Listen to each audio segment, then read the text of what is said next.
This is all you need in order to build a brand new Ryzen 7000 series CPU. Are we still in the days where if you buy the cheapest end motherboard, you better not be pairing it with a high-end processor because it might overheat, might not work well, or it might just suffer in general?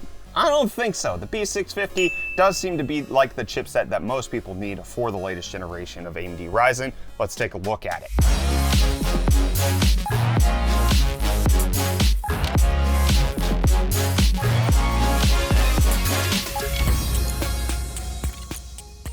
My friends, today's video is sponsored by AutoFull and their graffiti chair, which, as you've probably noticed, is a new addition to the hot news set around here because I got tired of just kind of being on my knees during the video. So instead, we're here on the AutoFull chair, which this is their graffiti design with over 240,000 stitches of embroidery in this. This is actually a standout design that fits in really well with the hot news set, especially the color scheme that they chose for this graffiti design. It definitely makes a statement in whatever room that you're going to put it in, and it's an extra wide chair because it removes the flank at the side so that it's actually 20.66 inches wide, as opposed to having something that's gonna curve your little butt right here, make it so that you can't spread your legs in this beautiful graffiti chair. But on top of that, it has all of the features that you would want in a racing chair. You got the lean back, you got the kick out kickstand, you have the adjustable armrest to make sure that you're comfortable no matter which seat position you're in, as well as lumbar support, neck cushion, and again, the graffiti design that's gonna stand out no matter where you are. And right now, if you check the link in the video description, AutoFull is having their Black Friday sale going on right now. Normally, the price of the chair is $300, but if you use the code BFCM, you're gonna save $60 off and get this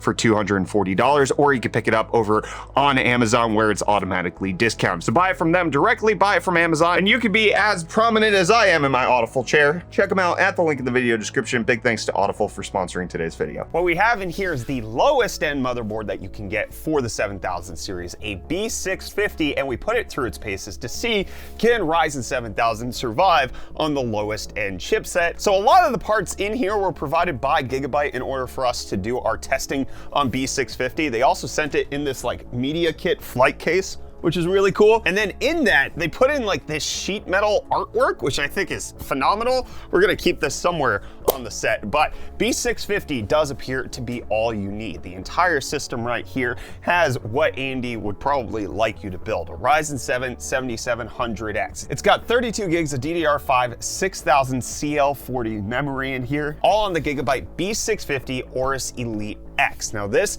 is where you need to be paying attention when it comes to upgrading to the next generation of AMD CPUs. They've released 4 different versions of motherboard chipsets. You have the X670E, the X670, the B650E, and the B650. And the main difference between all of them is really going to come down to, do you need PCI Express 5.0 on everything or do you not? And considering neither AMD nor Nvidia released PCI Express 5.0 GPUs, and there is not a single consumer PCI Express 5.0 SSD out on the market, everything else is kind of superfluous and very forward-thinking and not necessarily relevant to the average consumer. And that's where the B650 Aorus Elite AX does make a lot of sense. Number one, the price is much cheaper. Currently on Newegg, it's only going for $220, which is still rather pricey for the lowest end motherboards that you could possibly get. But there are a few caveats right at this very moment of filming that make it a little bit better. There's a $10 rebate card and you get 16 gigs of memory for free in case that's all you want to put in your system. It actually helps to sweeten the pot just a little bit. But even if you're just looking at the motherboard by its own metrics, this has everything you need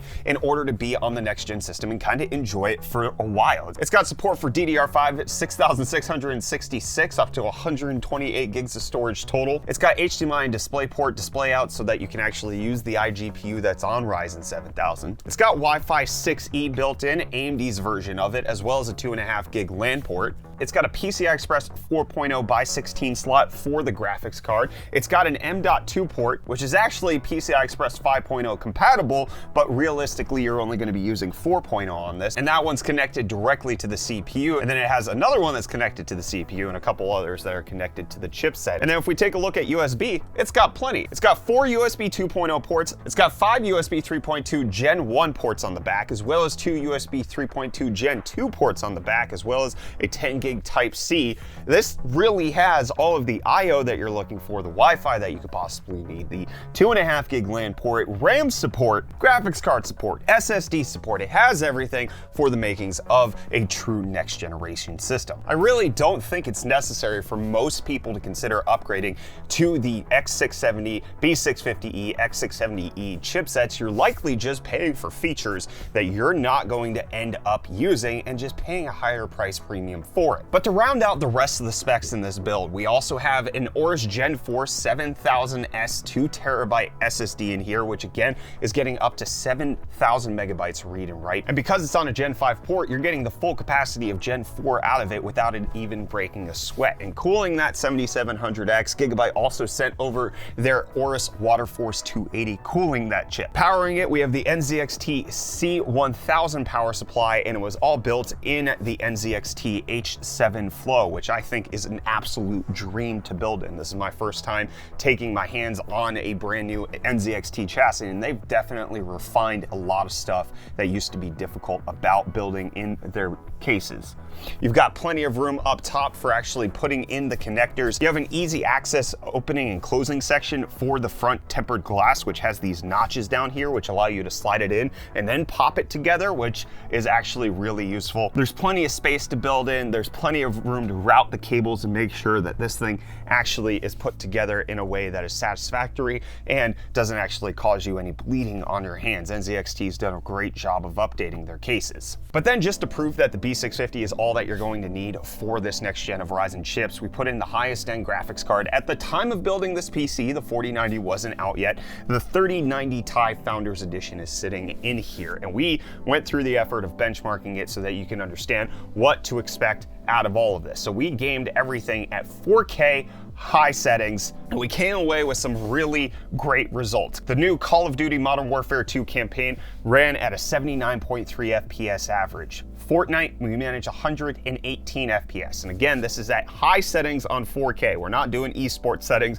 This is actually trying to push the system to its limits. Assassin's Creed Valhalla, we managed 88.5 FPS. Control managed to hit 80.9 FPS. CSGO managed a 423.5 FPS average thanks to the 7700X just cranking through that esports title. Cyberpunk 2077, 101.5 FPS. That is with ray tracing off and DLSS off, but it still looked phenomenal. God of War, we managed 114.7 FPS. Horizon Zero Dawn was 107.3. Spider-Man was 105.5, and The Witcher 3, we managed 136.4. So with the B650 motherboard and the right parts put in there, you can crank 4K high refresh rate gaming at high settings. That is actually pretty remarkable to see. Going back to something like AMD's first launch of Ryzen with the B350 motherboards, you really weren't expecting to get the best performance out of them because AMD had some limitations on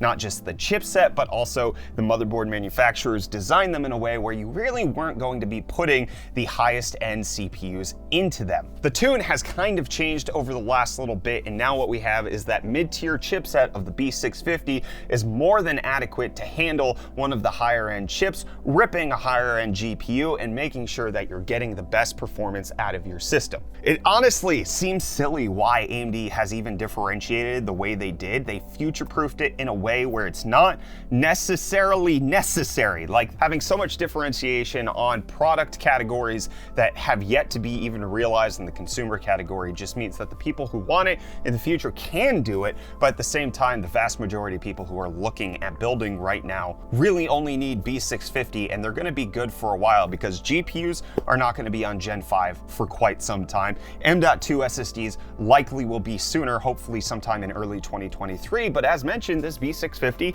is more than capable of handling that. And with the system being fully capable of handling everything, we're actually giving this one away. This was part of our charity event, the Cannonball for the Cure. Somebody's actually already won this PC. I just needed to film this video on the B650 motherboard, let you guys know what's up with it, and now we're going to be sending it off to the winner, who actually is going to get a mighty fine 4K gaming system.